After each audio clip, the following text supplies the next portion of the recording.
Moinsen Leute, willkommen hier zurück zu Last Set Survival Shooter. Heute mit einem neuen Video und hast du dich schon gefragt, wie sieht die Season 2 aus? Was muss ich beachten? Welche Helden gibt es neu? Wie muss ich das spielen?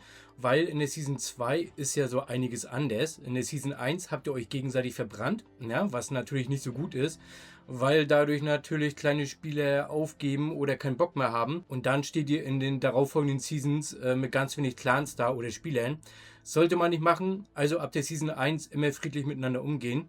Und wir sind jetzt in meinem Account drin und ich zeige euch mal, wie die Season 2 aussehen wird. Und zwar ist es die Frost-Ära, ja, das seht ihr hier im Hintergrund. Und da gibt es natürlich Neuigkeiten. Ja, es gibt neue Helden. Und zwar ist es einmal Bella, dann Alma und Helena. Alma ist eine sehr starke Heldin. Sie kann sehr gut harmonieren mit den bisherigen Helden, die ihr ja schon habt. Aus der Season 1 von der Fraktion Wings of Dawn. Und die ist bombastisch. Ja, die Werte und die Skills sind richtig gut. Das passende Pendant dazu ist Bella. Und Helena müsste man gucken, wenn ihr diese Fraktion spielt, ist sie natürlich auch ein sehr guter Survivor oder Charakter hier im Spiel. Auf jeden Fall, Bella und Alma solltet ihr euch merken. Achtet auf besondere Kaufangebote, falls ihr im Spiel Geld ausgeben möchtet. Auf jeden Fall, das sind die neuen Helden und wir sind gespannt, wie die ganzen Helden so harmonieren können. Dazu können wir nochmal ein extra Video machen. Und ja, was gibt es noch so zu sagen in der Season 2? Also bei mir aktuell können wir uns ja mal kurz die Gruppen angucken. Und zwar kämpfen wir in dieser Season 2 gegen andere Server. Das meinte ich nämlich vorhin, in der Season 1 wird sich nicht gegenseitig verbrannt, weil ihr müsst zusammenhalten. Und zwar kämpfen wir, also der Server 562, gegen den sehr starken Server 565, gegen den Server 567 und gegen den Server 568. Das wird sehr spannend. Die Karte und die Beschreibung könnt ihr euch hier durchlesen.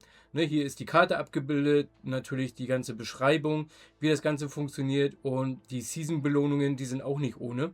Da solltet ihr definitiv zusammenarbeiten. Und natürlich gibt es auch Besonderheiten. Und diese Besonderheiten in der Season 2 gehen wir jetzt mal komplett durch. Wenn ihr Fragen dazu habt, schreibt es gerne in die Kommentare, weil in der Season 2 gewinnt nicht derjenige, der am stärksten ist, sondern derjenige, der am besten oder am klügsten aufgelevelt ist. Na, was ich damit meine, das sage ich euch jetzt. Okay, kommen wir mal zu dem Wichtigsten, und zwar sind das die Skills. Der erste große Fehler, den viele Spieler machen werden, ist, sich sofort stärker zu machen. Na, die Kampfkraft zu erhöhen, damit sie die Besten sind.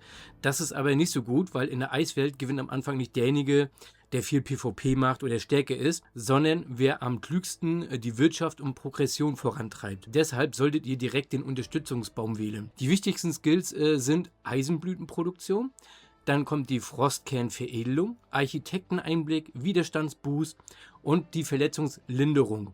Diese Skills bringen euch langfristig mehr Fortschritt als reine Kampfkraft. Na, deswegen meinte ich ja, geht nicht zu sehr auf Kampfkraft und PvP, sondern macht erstmal Wirtschaft und Progression. Deswegen sage ich ja, geht nicht sofort auf Kampfkraft und ich bin der Stärkste, sondern handelt klug. Na? Die besten Käufe, also falls ihr Geld ausgeben wollt. Und zwar gibt es ab der Season 2 gute Angebote, wenn ihr Geld ausgeben möchtet. Die besten Angebote ist zum Beispiel der Season Reisepass, die verbesserte Prime-Belohnungen, Kriegsinvestitionen, Season-Builder, Ressourcenpakete. Wenn ihr nur wenig Geld ausgeben wollt, dann holt euch mindestens die Kriegsinvestitionen. Ja? Free-to-Play-Spieler können diesen Schritt überspringen. Das ist kein Problem. Na? Okay, der wichtigste Faktor in der Season 2 sind die neuen Gebäude. Das ist der wichtigste Punkt hier in der Season. Also zum Beispiel das Greenhouse und Biolab müssen gleichmäßig aufgelevelt werden. Wenn ihr zum Beispiel nur ein Gebäude pusht, bremst ihr euren späteren Fortschritt massiv aus. Frostkerne in der Season 2 sind sehr wichtig. Ihr bekommt sie durch Frostbanner, Leoparden, Yetis, bestimmte Events, wöchentliche Pakete. Und glaubt mir, Frostkerne sind einer der größten Bottlenecks der gesamten Season. Also verschwendet sie auf keinen Fall. Frostbanner-Rallies. Also bevor ihr Leoparden angreift, solltet ihr zuerst alle 30 Frostbanner-Rallies machen. Es gibt dort bessere Belohnungen, effizientere Ressourcen, wichtige Wochenbelohnungen und in der ersten Woche könnt ihr täglich Belohnungen für die ersten 30 Kills bekommen. Na, das ist sehr wichtig. Währenddessen levelt ihr euer Biolab weiter hoch, damit ihr später stärkere Gegner bekämpfen könnt. Bei den Yetis, das ist eine tägliche Aufgabe von euch. Besiegt jeden Tag mindestens 2 Yetis. Je höher das Yeti-Level, desto besser die Belohnungen. Yetis sind einer der wichtigsten Frostkernquellen in der gesamten Season 2. Na? Also niemals skippen. Gefrorene Rettung-Event, das ist ein besonderes Event. Es läuft von Montag bis Mittwoch, mehrmals täglich. Ihr schickt Späher zu Eisblöcken und rettet Tiere. Ja, da gibt es einmal die großen Eisblöcke, die Mammuts, da gibt es universelle Ausrüstungsfragmente. Dann gibt es die Hirsche, dort gibt es Abzeichen. Ja, kleinere Eisblöcke, wilder Schneewolf, da gibt es Diamanten und Treibstoff. Und bei den Füchsen gibt es orangene Skillbücher. Ganz wichtig, priorisiert große Eisblöcke, wann immer es möglich ist. Ja, also auch sehr wichtig. Ja, dann kommt die Schneemann-Money. Dort gibt es tägliche Aufgaben, zum Beispiel Schnee entfernen von anderen Städten. Ja? Oder 5 tägliche Quests abschließen. Dafür bekommt ihr Schneebälle und das Level eures Schneemann ist extrem wichtig, weil es über die komplette Season mitskaliert. Also wirklich keinen einzigen Tag auslassen. Ja? Also ihr merkt schon, ihr müsst täglich online sein und Aufgaben erfüllen. Die wichtigsten externen Gebäude, also gerade am Anfang solltet ihr euch auf Produktionsgebäude konzentrieren, also nicht auf Kampfgebäude. Ja? Und der Fokus ist das Gewächshaus und das biomedizinische Zentrum.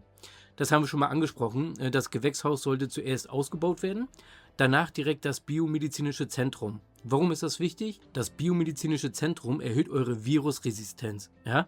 Und je höher eure Resistenz ist, desto stärkere Gegner könnt ihr besiegen. Ohne genügend Resistenzen werdet ihr später massiv Verluste erleiden. Ja, sehr wichtig. Hier noch zum Schluss ein paar Pro-Tipps, ja, also ganz wichtige Tipps. Immer bauen, immer forschen, Energie niemals voll auslaufen lassen. Ja? Speed-Ups nicht einfach so random benutzen. Speed-Ups nur für Events oder wichtige Schwellen nutzen. Ja? Keine unnötigen PvP-Kämpfe am Anfang. Frostkerne sparen, Fokus auf ein Hauptteam. Ja, das haben wir schon mal in anderen Videos durchgegangen. Und in einer aktiven Allianz bleiben. Das klingt simpel, macht aber langfristig den größten Unterschied. Na? Die Eiswelt ist kein Sprint, sie ist ein Marathon. Nicht die stärksten Spieler gewinnen langfristig, sondern die effizientesten und aktivsten. Also wenn du täglich aktiv bist, deine Dailies nicht verpasst und deine Ressourcen sauber verwaltest, wird in der Season 2 für dich ein leichtes Spiel sein. Okay, das war's auch schon. Wenn ihr Fragen dazu habt, schreibt es gerne in die Kommentare. Wenn euch der Guide geholfen hat, lasst gerne ein Like da oder ein Abo und schreibt in die Kommentare unbedingt, ob ihr noch weitere Tipps haben möchtet zu Season 2 oder auch zu den Truppenformationen etc. Forschung, was ihr möchtet. Ich wünsche euch allen viel Erfolg in der Season 2 und wir sehen uns im nächsten Video. Bis dann, euer Sultai.